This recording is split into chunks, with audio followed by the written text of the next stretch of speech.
my initial answer was, to the question of when I first got involved was I've always been, or when I first started engaging was I've always engaged with this. Mhm.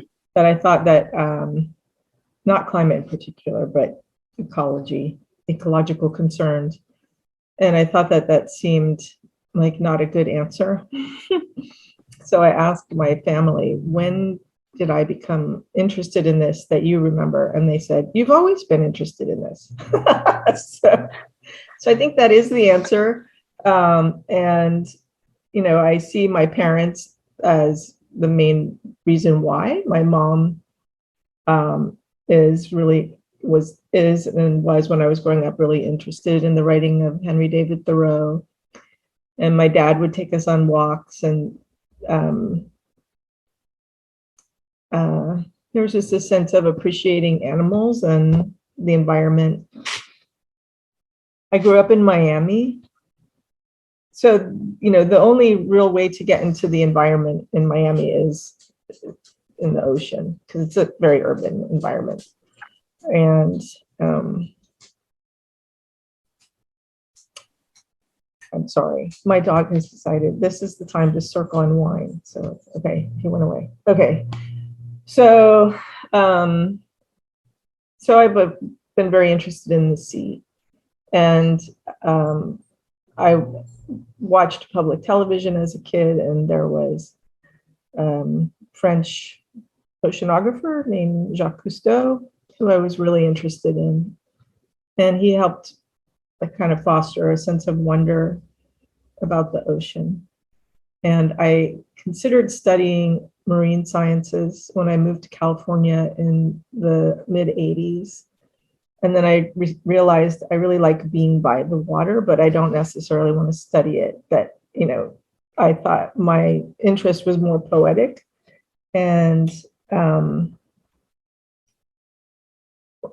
prior to that, when I was in high school, in my teens, my sister used to tease me and say I was going to one day grow up and marry a bearded ecologist. She reminded me of that when I asked her, do you remember when I got interested in this? So I didn't marry a bearded ecologist, but my first partner was an environmental studies major. And she would go out on trails and come back and talk to me about everything she had seen. And she was really interested in the science aspect of things. And so I just can't remember a time when I wasn't thinking about things like pollution, what to do with our trash. When I was a kid, I wrote a poem to my neighbors because they used to spray their lawn with pesticides, and I was worried about the birds. I convinced my dad to stop eating veal. Well, like it wasn't like a regular thing he ate anyway, but he never ordered it again after my appeal to him, which I'm very proud of.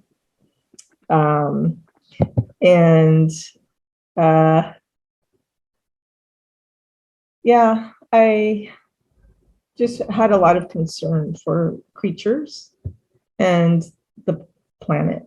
So that came out in various, like basically anywhere I was, I would bring that concern with me. But I wasn't doing anything. I joined Greenpeace as a very young person, and I joined the Cousteau Society. I had debates with my partner about whether Sierra Club was better than Cousteau Society because they do political lobbying.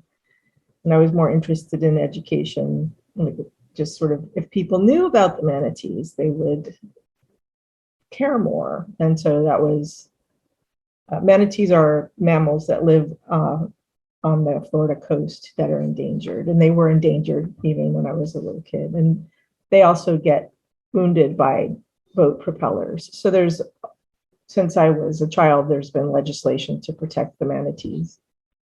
So that was on my mind a lot.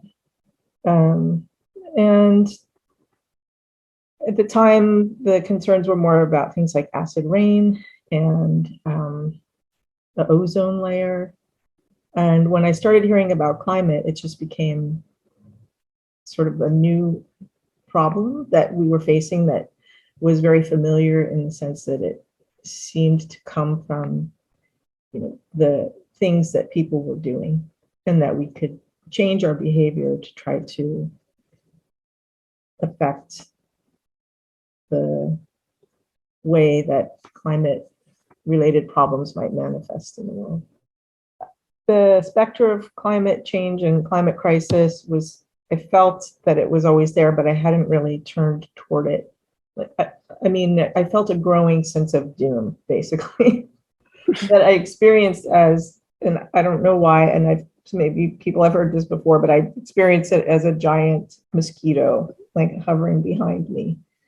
And I was going on a solitary retreat in preparation for ordination, and I was speaking with my private preceptor, who was Vimala Sara, and she said, "Do you have a big stack of books ready to go with you?" And I said, "Yes, I do." And she said, "Take one book." So I picked from my stack of books, I picked A Buddhist Response to the Climate Emergency. And part of the reason why I picked that is because a bunch of mitras had, during our rainy season retreat in San Francisco, we had listened to a talk on climate anxiety that's on Free Buddhist Audio. One of the people who had been in that listening session and I had both agreed to buy that book, and neither of us had made the time to read it. So I just decided, well, I'm going to have, for a week, I'll have a lot of time. This is the time to read this book. And it happened that it was 90 degrees or higher Fahrenheit and where I was in California that week.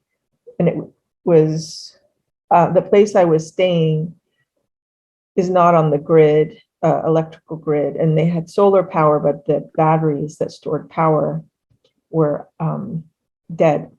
And so there was power when the sun was hitting the solar panels, but as soon as the sun went down, there was no power. So there was just nothing to do but go to sleep or practice or, look at the bats flying around.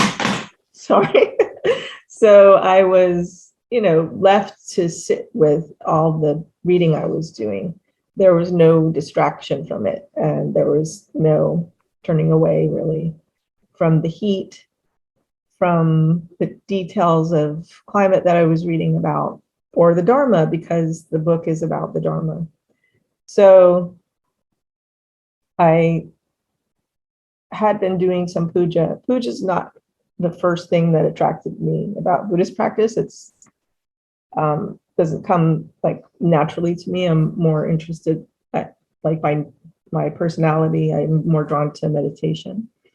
So I was surprised when I found that my friend Sila Siri had given me a book of pujas, which I brought. I didn't consider it a book because I wasn't going to sit down and read it. I was just going to use it as a reference for pujas.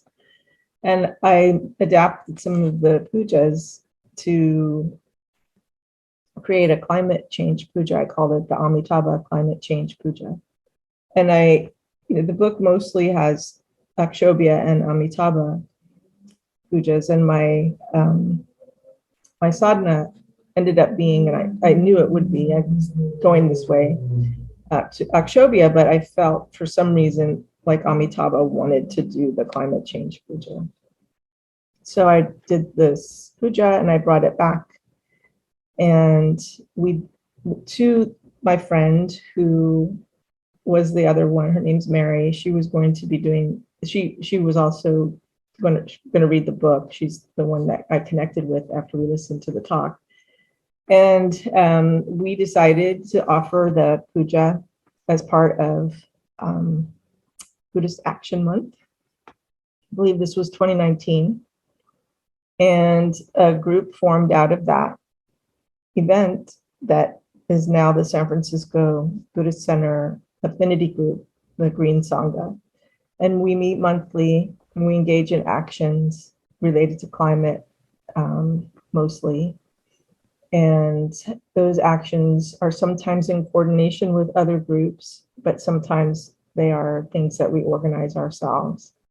And we've done things like meditate in front of Chase Bank with Green Faith and attend demonstrations that are bigger than just the Buddhist community that focus on climate. pujas. We actually recently did a retreat for 4 days. And one of the things we did was look at a timeline of everything we've done. And it's quite a bit. I can't recall everything right now. So there's a core group of about 8 of us. And then our events are open to whoever might like to join us. And we have some things that we've done that are engaged practice, but not necessarily climate. And really, there's only one of those things. And it's in progress right now. We are organizing a fundraiser for Ukraine. One of the members asked if we would help them do that. And so we're doing that. And one of the things that practice is really helpful for is climate anxiety. And the more I've turned to look at climate, the less afraid I feel. Not because the problem has changed, it's just as terrifying. But, it still is what it is. But I'm more familiar with it. And so that takes some of the charge out of it.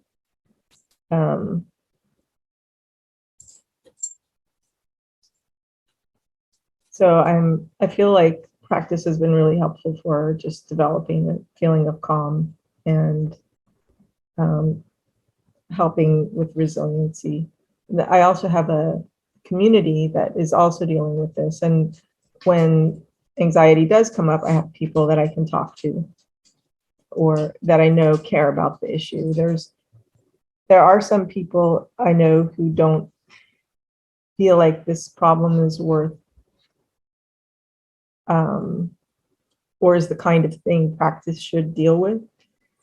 But most of the people around me do feel like it's worth our attention and that we should be trying to change and look at personal ethics and structural change. And so just having that community has helped me feel a sense of safety and calm in trying to deal with what's going on and thinking about what we can change and what we can't. And I think having that community also is helpful because as I've become more regulated around this topic, it's been easier to go, oh, I've dealt with that. Like, personally, I'm not freaked out. I no longer feel like I have the giant mosquito of climate hovering behind me, so I can move on now. But the problem is still there, even if I'm not upset about it. So, and it's not like I'm not upset, like I don't care. It's just that I'm not activated in a certain way. So I think for me, just sort of seeing the relationship between my feelings about things and the things themselves, and the thing itself is still there and still needs attention, even if my feeling of panic and overwhelm is gone. So it's kind of staying engaged in a different way, bringing something different to the conversation, and how to communicate urgency if I myself am not panicked. And I can't explain why I'm not panicked, it's just that I'm not. And so maybe that it has also something to do with there are things happening that feel more immediate, and climate is out there as a future problem in some narrative that I have in my head, not in reality. Climate crisis is actually happening now, but there's a way that I can become relaxed about it and go, oh, well, glaciers are going to melt. What am I going to do? I guess I'll go have lunch, And so having this structure to keep myself from checking out, because I've learned how to deal with it in my practice, is important to me. But the other thing I would say is, for the times that I have been in a sense of urgency around climate, to realize that the tools of practice that we have are really powerful, and I can bring them to the problem. And the 5 Buddha mandala from my retreat, I experienced that as a very powerful tool for lack of a better word. It's more than that. But I was like, wow, this has been here all along. And I have just now figured out that I could bring climate to this altar. And so, so that was a big shift for me. I'm Arab American. I'm also bisexual. Most of my activist work has been at the crossroads of those two things. What does it mean to be a queer Arab in the United States, especially after 9/11? And the experience is one of, before 9/11, Arabs were completely ignored, invisible, with a couple of exceptions, which were very negative. And things just got more negative after 9/11. And LGBT people are also very marginalized. And so I was in this place of trying to create something beautiful in that space and community. And I had really good friends in the queer Arab community that I was able to do that with. And we were very intentional about what we called optimistic subversion, which was, we could be really negative and upset and try to dismantle everything, but we're going to try to create something instead, something that is beautiful and represents us. And in that's a really strange space to occupy in life. It's unfamiliar to a lot of people and easily vilified. And that's the space that's in me that I take to climate work. That if I show up at an event where I might be the only Arab American or the only queer person, how will I be received there? And what are the interests of people like me? And how are they represented by those groups? It's not an intellectual thing for me to be interested in justice. It's very much tied into how I've experienced life and wanting something better for everyone, not just the people with enough money to buy a bigger boat. And so I really want my climate work to be tied into what I see as really critical, not just within the United States, but globally. The people that are going to suffer most from things like rising waters and food insecurity and soil without the proper nutrients to feed people well, those are the people that have the least that are going to suffer the most. And part of that is also because those places are already under great strain. Imagine living in Yemen and having to deal with, on top of everything else happening there, all the things that we worry about with regard to climate. So I just can't do the work any other way. I'm in community with people who don't have that experience. And so going back to practice, I am working really hard to be patient and to also recognize what are my views. And so to me, climate is not just climate. It's also all the other things that come into what we're going to face as we move forward in the world, the changing world, a scary world sometimes, a beautiful world, and just how much access to power, access to resources affects how this is going to play out for people. So I'm doing that, all of that imperfectly. I have blind spots too, but my intention is to be inclusive and careful and kind. And yeah, so I just feel like that's the best I can do.